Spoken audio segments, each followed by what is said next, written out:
It's me. So this is the review for the date night job.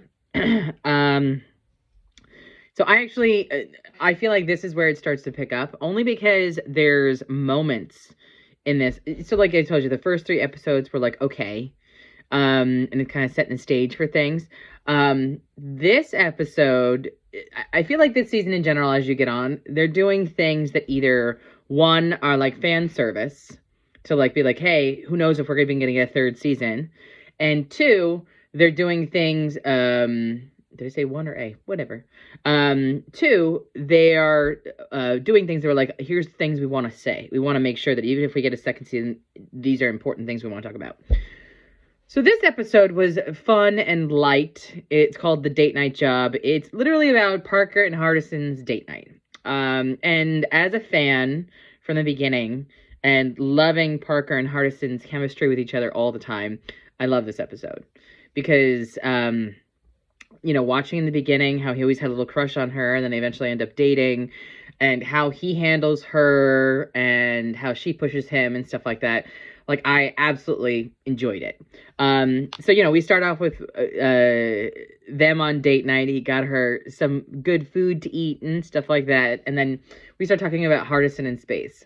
I'm telling you this as someone who's like, wait, I'm almost towards the end of the show. So from here on, up until this point, Hardison will be, after this, he'll be in space.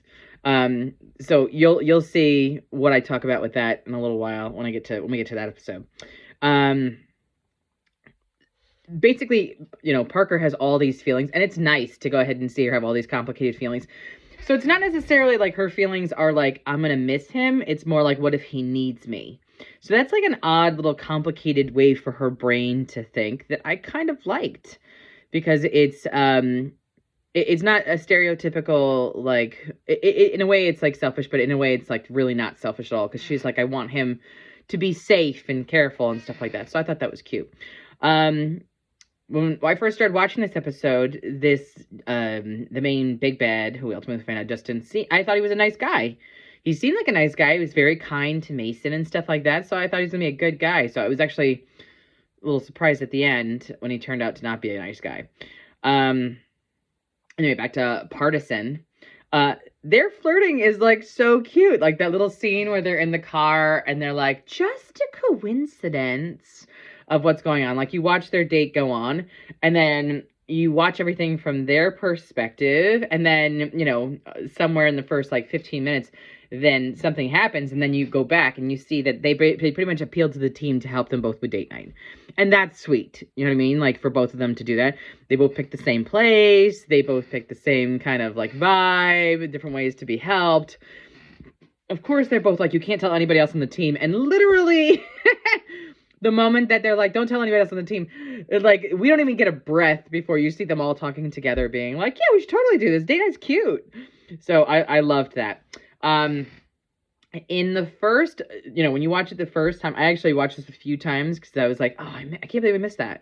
So when you watch it back, at least when you watch the first part of it, what you'll see is Harry. Like, Harry's wearing a white suit. You don't really see Sophie because she's wearing this bright red, and your eye is attracted to red. So you don't really see Sophie, but you do see, you see the back of Harry's head. You see the side. You see him move his head quickly. So, he already was in the background. It's just that you really didn't see it. So I thought that was cute that, they tried to hide it from us at first, and then ultimately see what it is. The whole little Parker layers thing, it made me love Parker, where it was like, girlfriend, how many layers you got underneath this outfit, and where are you hiding them that you could do it? And, when they even had that moment, where she goes to Hardison and she's trying to amp him up to do the vent, she's like, layers. And he's like, you got layers? Like, layers? Like, watching the little sexiness kind of thing that they do. I'm sure that this might be one of the more attractive times for Parker to you, because she's definitely dressed in like skin tight black leather kind of thing, and that's kind of awesome. So yeah. Their cute little dancing throughout, and the way that they handled Parker and Hardison, the way that they handled, cracking the safe and all that other stuff was just adorable. Like I said, I really love the chemistry between these two characters together. That's just great. Like, you could totally tell that after all these years, they really love each other as people. Because they don't just act like, what I always liked about their relationship is that they definitely act like friends first, and only now and again are there little like hints of the romantic aspect of things. So like, it's one thing that we always thought that Hardison thought Parker was attractive, but there are moments now where we see that Parker finds things that Hardison does, like, he's talking about breaking the safe and she bites her lip. Or he's like, I wrote a new algorithm, and she's like, I find that attractive. So like, it's nice to see like their little chemistry, like sexual chemistry as well. Parker licking the goddamn dinosaurs, like, I get her weird fucked up Parker logic of like how many people can say they licked something 150 million years old, but it's a fucking, like, it's been in the dirt and it's a skull, and but I get it. It's fine. We find out a cute little Brianna background about what happened with her and that cute little girl Emily from the train job. They broke up because Emily got a good opportunity and stuff like that, and now Brianna's dating a new person, and this new person's kind of chill. Like, it's cute. Tell me about, like, let's go on that. Another thing I wrote down here is Spirit's Ruse. So you remember that the card game job that we loved. Spirit's Ruse is now an online thing. Again, homage to Pokemon Go. So they did a cute job with it. Like, their whole little, like, how Spirit's Ruse works. And I like the little rules that they had. I did not know that it was the kind of thing that, like, they don't put it in, like, private spaces for fear that people will go into someone's houses or businesses or something like that. I thought that was a nice little, for people who don't really know.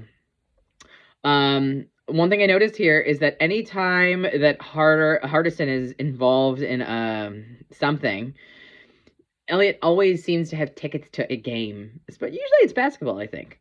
But he always seems to have like tickets to a game, and then he can't go to it and stuff like that. So as a fan who's, watched this from the beginning and stuff, watching that happen over and over and over again is like, I didn't notice that was a thing, but I guess now it is.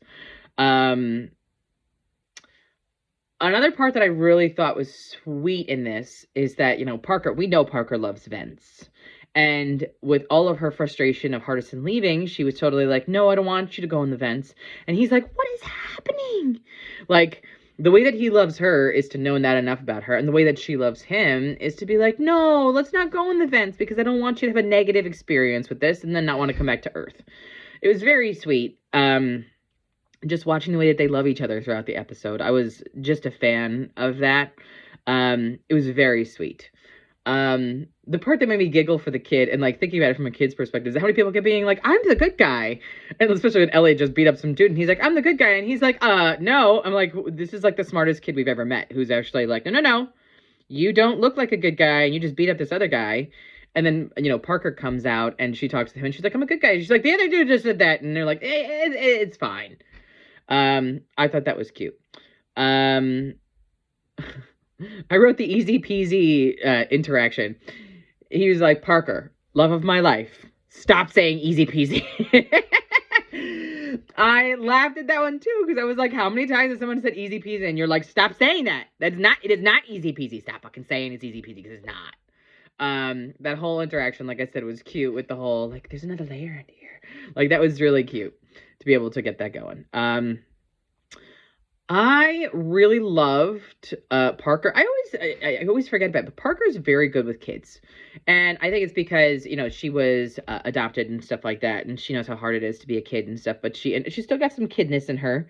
But she's always been so good with kids, and watching her figure out how to handle this kid Mason was just Mason. It was awesome. You know what I mean? I was like, oh, I can almost see her like becoming a mom if she ever wants to be one. You know what I mean? So, I liked that. Oh, the hacker, again. So I keep talking about how I think that there's going to be a hacker this season and stuff. And I'm like watching this, and there's a hacker who hacked Mason's phone to put the Spirit's Ruse character within, like, the Freeport. So, do we really have a hacker? Or are you just, like, again, like I said, we keep talking about a hacker. Like, there's little side hacker things, like that's our ongoing theme, I feel like, for this season, and I was like, all right, I really want to go over it. But we'll see.